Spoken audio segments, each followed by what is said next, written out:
Howdy. Welcome to Ausgrave Royalty. I am Justin. Today we're continuing our book series on Bolen's Gods and Goddesses, and today, with our sixth entry, we're on to Hestia, the goddess. Hope you all have been enjoying the previous videos. As always, I have a ton of notes, and hopefully we'll get to them. It's been a struggle. I've been trying to, get through them as quickly as possible. But ultimately, you got to buy the books to get the full grasp. Again, I'm no authority on all this. I'm just a enthusiastic fan of the material. And yeah, let's hop right into it. Excuse me. In this video, we're going to be covering Hestia, the third of what Bolen calls the virgin goddesses. She says the virgin goddesses represent the independent, self-sufficient quality in women. Unlike the other Olympians, these three were not susceptible to falling in love. Emotional attachments did not divert them from what they considered important. They were not victimized, and they did not suffer. As archetypes, they express the need in women for autonomy and the capacity women have to focus their consciousness on what is personally meaningful. Artemis and Athena represent goal-directedness and logical thinking, which make them the achievement-oriented archetypes. Hestia is the archetype that focuses attention inward to the spiritual center of a woman's personality. These three goddesses are feminine archetypes that actively seek their own goals. They expand our notion of feminine attributes to include competency and self-sufficiency. Bolen has an invocation for each goddess, if you know from the previous videos. Hestia's is, quote, "Hestia, honor me with your presence. Bring me peace and serenity." Unlike other gods and goddesses, Hestia was not known through her myths or representations. Instead, her significance is found in rituals symbolized by fire, which is a big alchemical symbol as well. Fire cooks things, and cooking things changes them. We have videos on, a couple videos on alchemy in previous seasons, as well as there'll be an upcoming one, probably season 5. Anyway, something to look forward to. In order for a house to become a home, Hestia's presence was required. Incidentally, the word for hearth is focus in Latin. Furthermore, Hestia was often paired with Hermes, the messenger god, known to the Romans as Mercury. Hestia's fire, Mercury again, Hermes, very associated with alchemy. He's the god of boundaries, and typically you cook things in a sealed container. What are seals? They're boundaries. What is Hermes? God of boundaries. Both very alchemical. Hestia's fire provided the warmth and sanctified the home, while Hermes stood at the door to bring fertility in and keep evil out. In temples, these deities were also linked. In Rome, for example, the shrine of Mercury stood on the right of the steps leading to the temple of Vesta. That's in households and temples, and Hestia and Hermes were related, but separated. Each served as a separate valued function. Hestia provided the sanctuary where people bonded together into the family, the place to come home to. Hermes was the protector at the door and the guide and companion in the world, and had to do with communication, knowing one's way around, being clever, and having good luck. Maybe it's a stretch, but I can't help. Yeah, I have a note in here about alchemy. Hestia, who represents fire, agent of change in the alchemical process.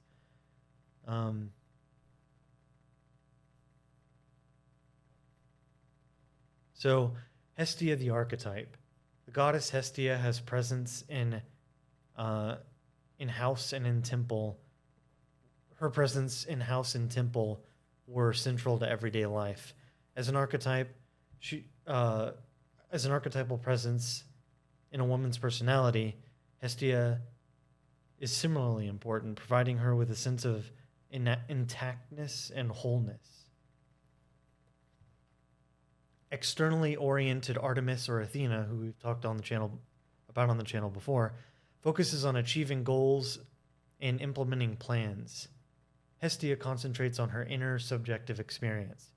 For example, she is totally absorbed when she meditates. Through the center focusing, we can perceive the essence of a situation. Focus is what's personally meaningful. We can also gain insight into other people's character and see the pattern or feel the significance of their actions. Hestia as the heart keeper. Hestia as goddess of the hearth is the archetype active in women who find keeping house a meaningful activity rather than a chore. With Hestia, hearth keeping is a means through which a woman puts herself and her house in order. If Hestia is the archetype, when she finishes her tasks, she feels good inside. In contrast, Athena has a sense of accomplishment, whereas Artemis is simply relieved that it's finished and freeing her to do something else. When Hestia is present, a woman goes about her household tasks with a sense that there is plenty of time. She doesn't have one eye on the clock because she is neither on the schedule nor putting in time. Consequently, she is in what Greeks call kairos time. She is practicing in time, which is psychologically nourishing. And that reminds me of like the flow state. It just occurred to me, like, reminds me of Maria Kondo and the does this spark joy kind of thing.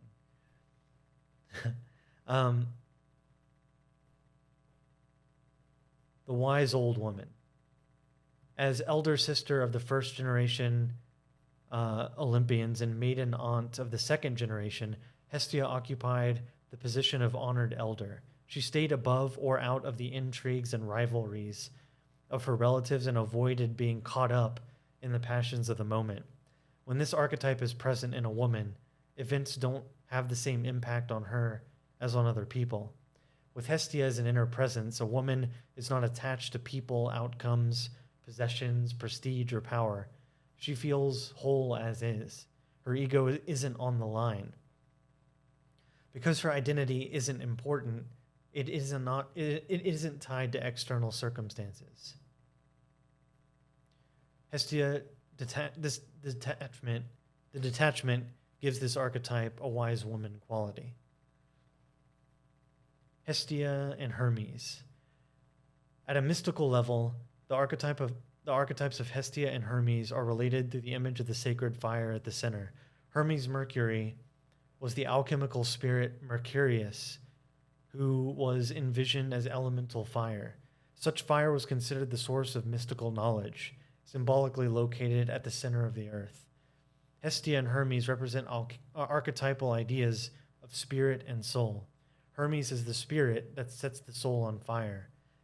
In this context, Hermes is like the wind that blows over smoldering coals at the center, causing them to blaze up. In the same way, ideas can ignite deep feelings, or words can make conscious what has so far been inarticulately known, illuminating what has been dimly perceived. Cultivating Hestia. Hestia can be found in the quiet solitude and sense of order that comes from doing contemplative housekeeping. In this mode, the woman can be totally absorbed in each task and unhurried in doing it, with time to enjoy the results in harmony. Women who are not Hestia women can decide to spend time with Hestia, the inward, quiet center part of themselves. To do so, we must make the time and space. To do so. Sorry, my notes are just typos in my own notes. Hestia the woman. So Bolen has these little snippets of like a biography of the epitome of a Hestia woman. Everyone has all the archetypes. Men have all the feminine archetypes, and women have all the masculine archetypes within. It's just a matter of whether or not they get activated. And Bolen is tying the archetypal predispositions, like keeping house, so to speak, keeping a nest, building a base or whatever, associating it with Hestia and based on the myths and rituals of Greco-Roman mythology. No one is completely one archetype at any point.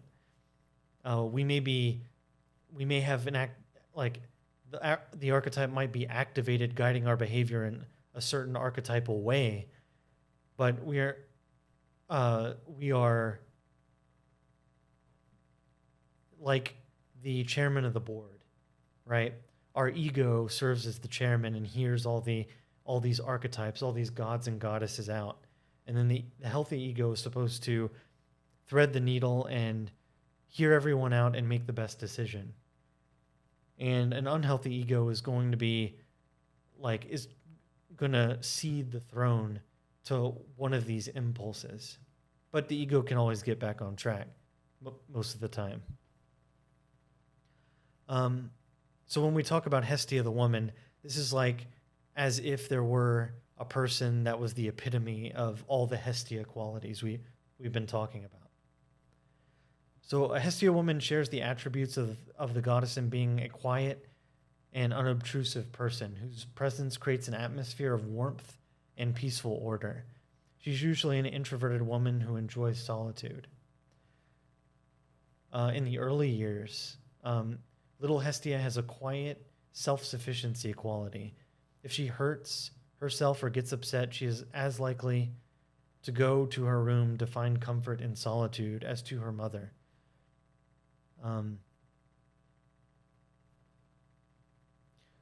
As far as parents go, the goddess Hestia was the firstborn child of Rhea and Kronos, the first one to be swallowed by Kronos, and the last one to be regurgitated. This is really important. Thus, she spent the longest time of any of her siblings captive in the dark and depressive bowels of her father, and the only one to be there alone. If there is a painful or conflicted family life, she often feels as alienated or isolated from her siblings as she does from her parents, and she truly is different from them. She tries not to be noticed, has a surface passivity, and an inner sense of certainty that she is different from those around her.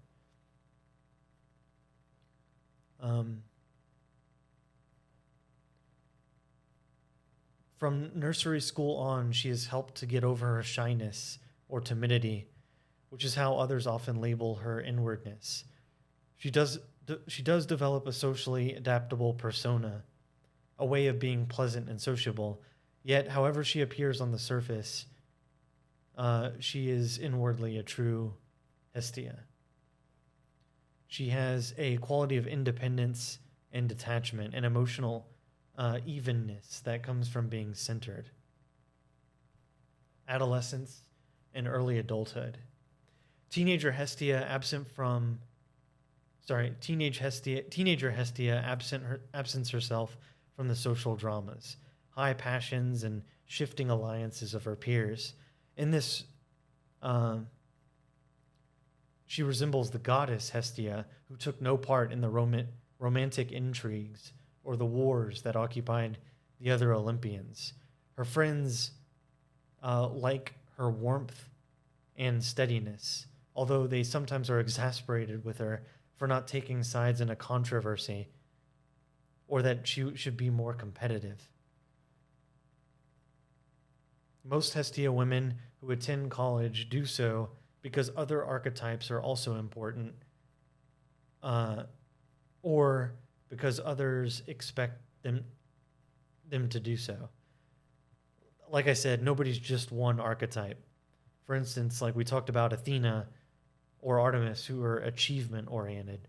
So if those archetypes are sitting at the board table as well in the boardroom, they can also contribute arguments for going to college, whereas the Hestia woman might be just kind of passive and indifferent. Athena and Artemis may provide the fire under her butt to get her butt in gear so she can be successful in some endeavor. Relationship with women. Hestia women often have a few good friends who appreciate being with them from time to time. Chances are these women have some Hestia qualities themselves and look to their friend as a sanctuary where their own Hestia side can come out. A Hestia woman won't engage in gossip or in intellectual or political discussions. Her gift is to listen with a compassionate heart, stay centered in the midst of whatever turmoil a friend brings to her, providing a warm place by her hearth. Sexuality. When a woman has Hestia as the dominant archetype, sexuality is not very important to her. Interestingly, this seems true even if she is orgasmic. The non-orgasmic has to be a woman. The non-orgasmic woman views sexuality as a nice, warm experience that she enjoys providing for her husband. For her husband, sex with her is like coming home or a sanctuary. Marriage. It has to be, this has to be the woman who fits the old-fashioned idea of a good wife. She looks after the home well. She is not ambitious for herself or for her husband, so she neither competes with him or nags him. She is not a flirt and is not promiscuous. A Hestia wife may look like a dependent wife, comfortably living out the traditional role. Her appearance may be misleading, however, for she maintains an inner autonomy. She does not need a man to feel emotionally fulfilled. Without him, life for her would be different, but would not lose its meaning or purpose.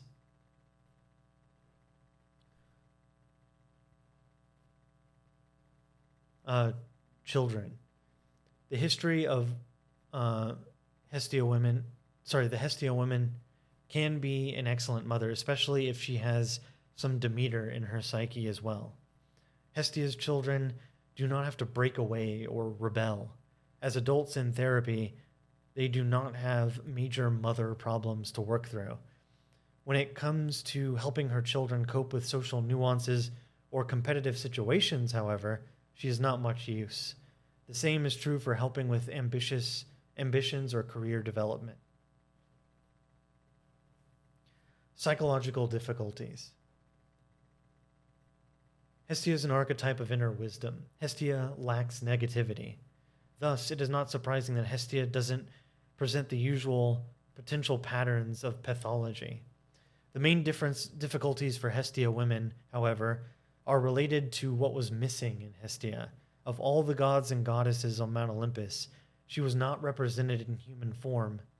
She lacked an image or persona. This is very important. And she was not involved in romantic intrigues or conflict.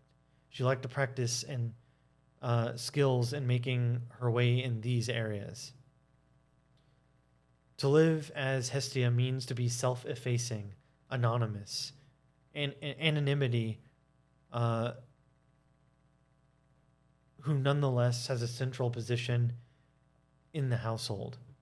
Many women know the drawbacks of this role. Their work is often taken for granted, while their feelings are not taken into consideration.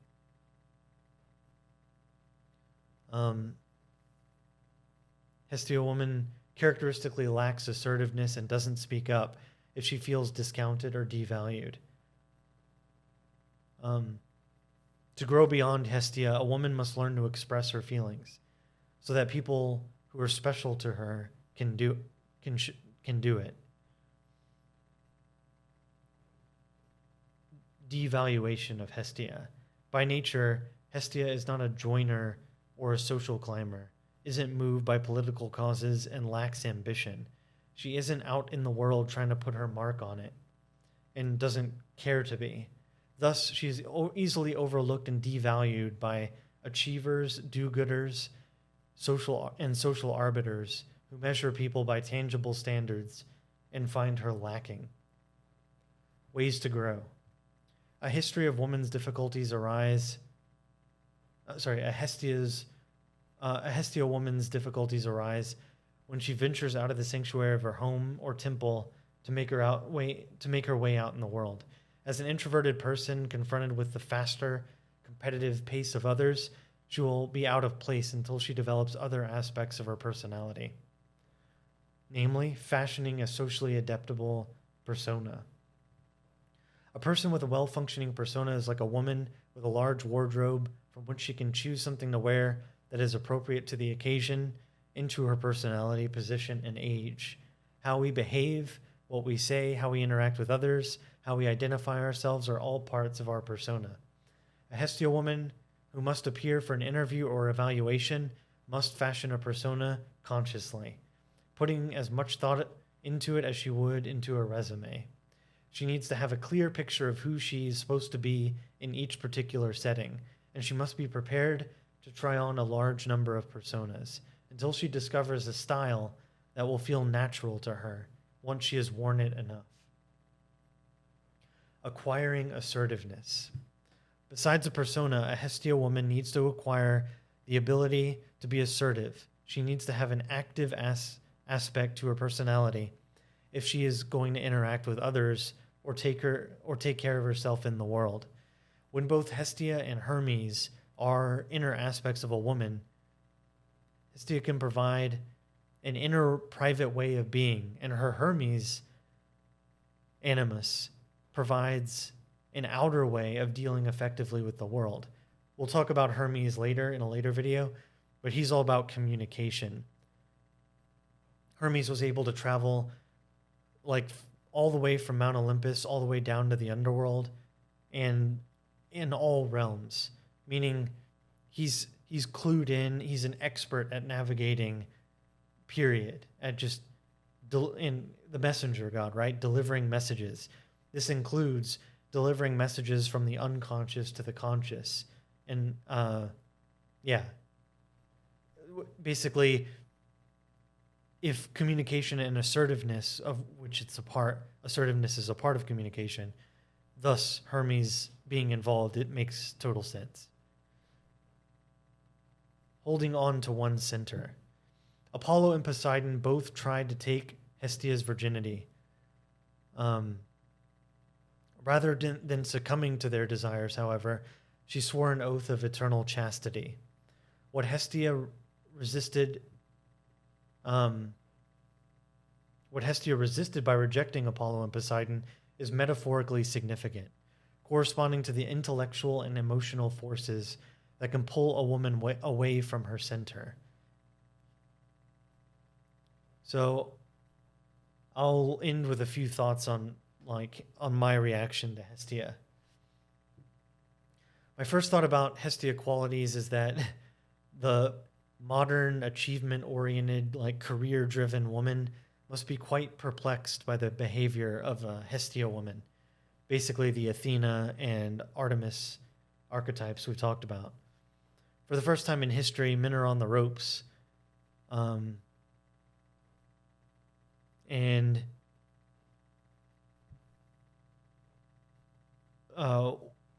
women are basically outdoing men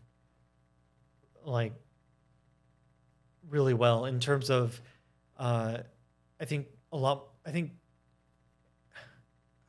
trying to remember, it's almost 2-to-1 in college. College graduates are now women. Men are checking out of college. So I'm looking at my notes here. Yeah, I'm just saying because women are outdoing men in those categories to such an extent, those excuse me, those successful women must be looking at a Hestia woman like, what are you doing? We have all this freedom.